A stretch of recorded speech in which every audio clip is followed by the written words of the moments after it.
nations are set. Isaiah 60:12.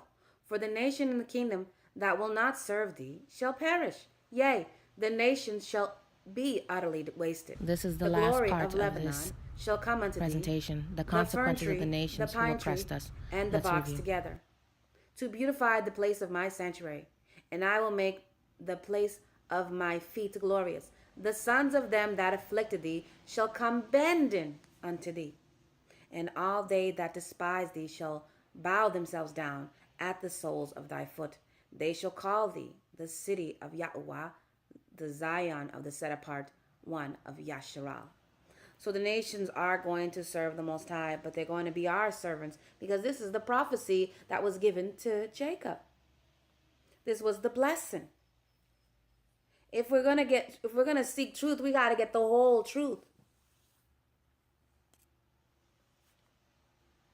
We're supposed to pray for revenge. Psalms 58:10. The righteous shall rejoice when he seeth vengeance. He shall wash his feet in the blood of the wicked, so that a man shall say, verily, there is a reward for the righteous. Verily, he is a deity that judgeth the earth. Time of revenge is near. The nations are getting payback. Deuteronomy 32:42.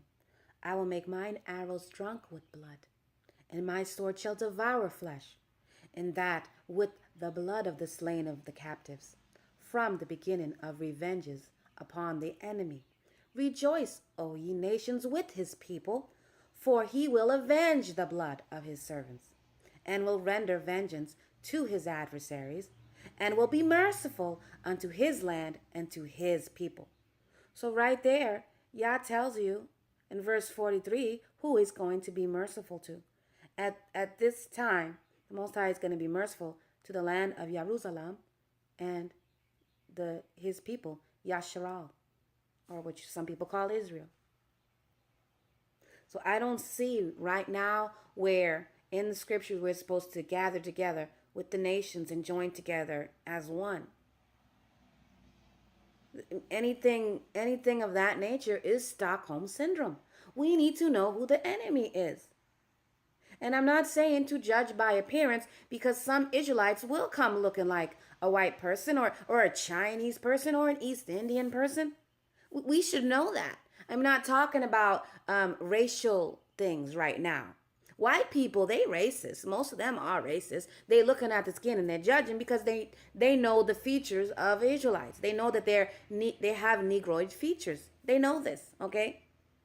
So they know that we're the ones the Most High have cursed, and so naturally they have this. It's in them to hate us because the Most High has deemed them our oppressor. They are our natural enemies because that's how the Most High set it up. Most High said he would punish his people with the hands of men. Okay? But I don't understand why people think that it's okay to befriend the enemy. Why would you think that would end well?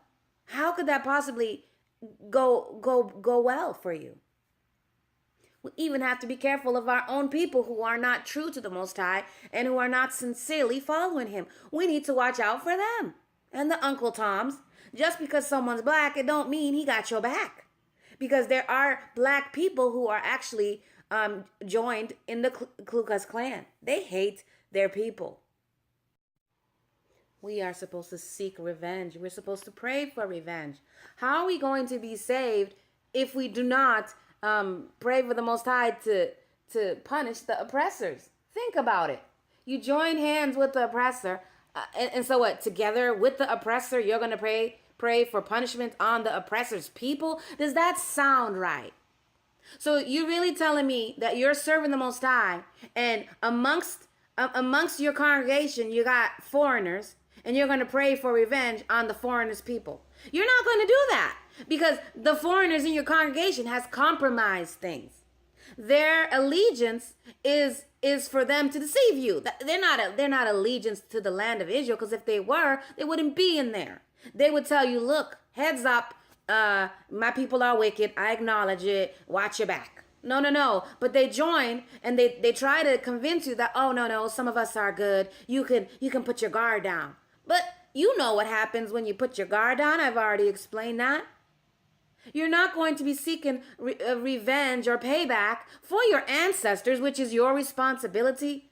Okay? You're supposed to get the revenge for your ancestors. That's what you're supposed to do. You need to know who your allegiance is supposed to be for, not for the oppressor, because that's Stockholm Syndrome.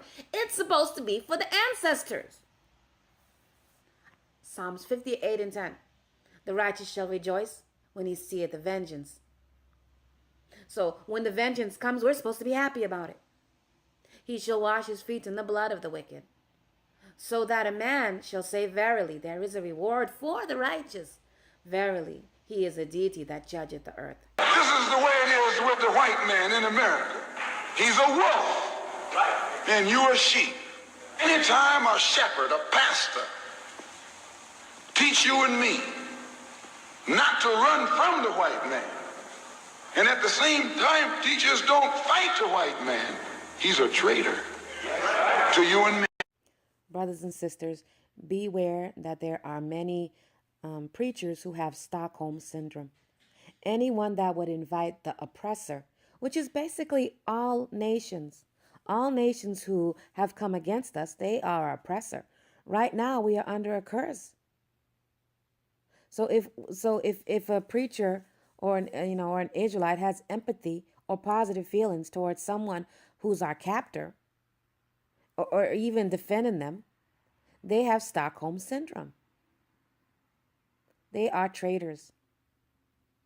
It's a mental illness. Be very careful of that, because they're going to lead you astray and they're going to keep your guard down, and then you or your own children will be victims of what will happen next. Romeo approached a dog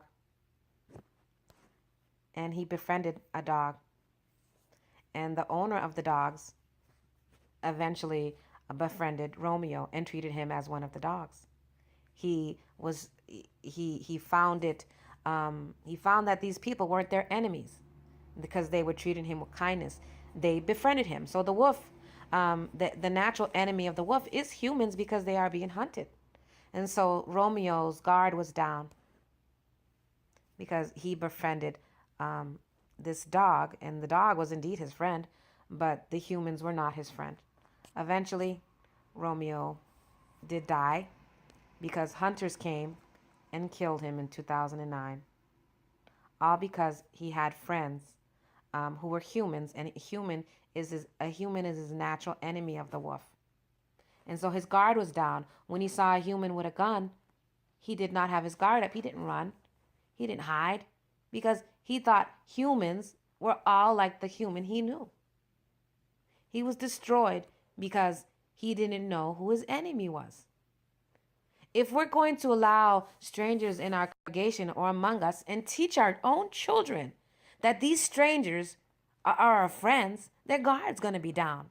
They don't realize that they are the oppressors. You are letting the enemy into your home.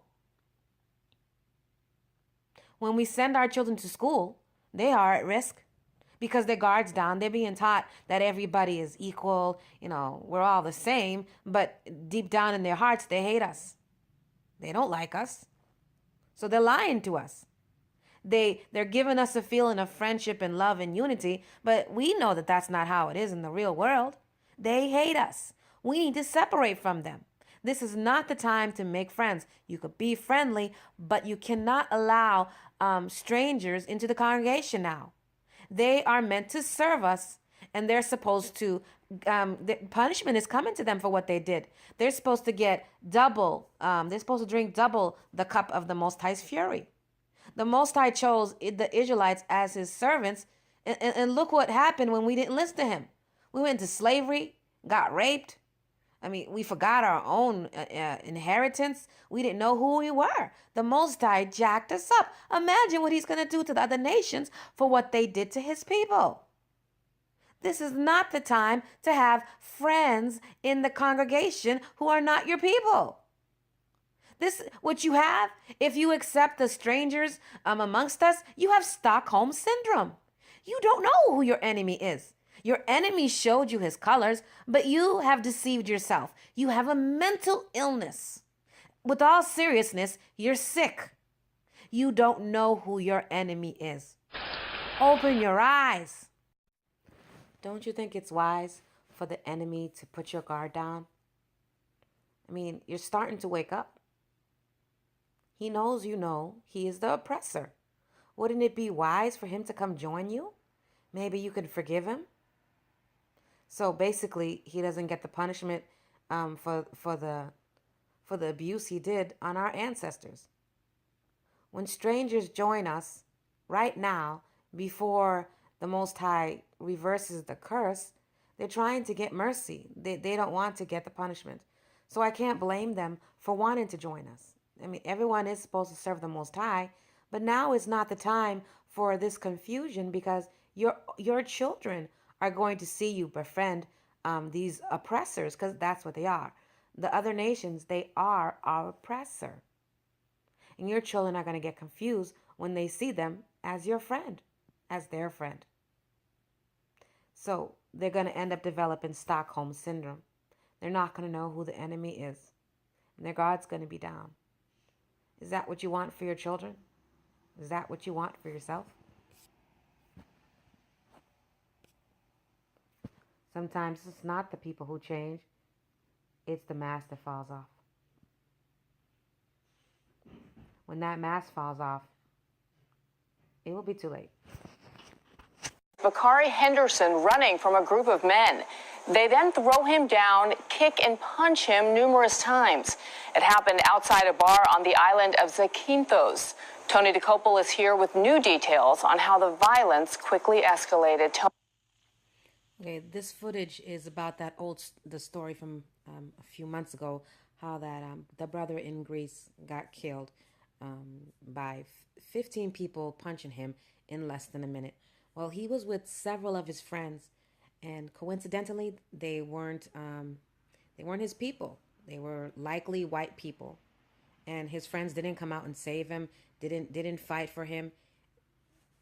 This is what happens when you're amongst people who are not your own. Unfortunately, they're not really your friends. Okay, when it comes time for them to have your back, they don't have your back. And then the people that you're around, they don't like you. The people that aren't your friends, they don't like you. Like these 15 men, they hated him and they didn't even know him. And it's a poor soldier indeed who does not recognize the enemy. So we are at war right now. You know we are at war. If you are an Israelite, you know this is not our land. This is not the time to befriend the enemy. You could be friendly, you could be nice, you could even like them. But they cannot be your close friends and come into the congregation. They cannot do that. Not at this time. In the kingdom, they will be serving us. And then they can come in and they can continue to serve us and they can worship the Most High and we can let them in. But now is not the time. We need to know who our enemies are. You are destroying your very own children when you let the nations come in who are still your enemies. They have not come in order. The correct order is for them to serve us. They are out of order right now because we are still under the curse. The Most High is using them as our oppressor. So basically, you are inviting the oppressor into our home.